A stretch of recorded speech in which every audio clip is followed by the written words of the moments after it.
So this watercolor technique is called the double loading technique. So let me show you.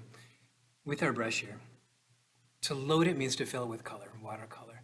And with this length, if I can fill it with one color first and then touch just the tip in another color and paint sideways, I can get a change of color that looks like this. Here you can see I loaded it with yellow first and I touched this green blue.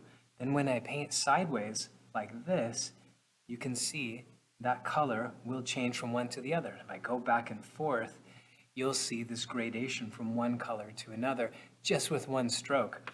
So let me show you here an example.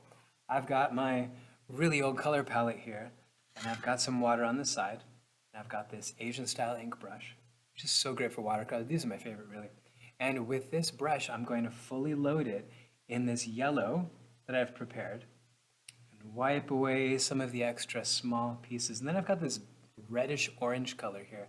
I'm going to touch just the tip in this reddish orange. So if you look at this sideways, and here this might drip a little bit.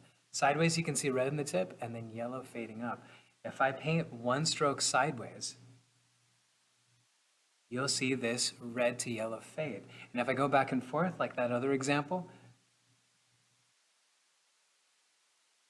kind of like that, and you can see this red fading to yellow.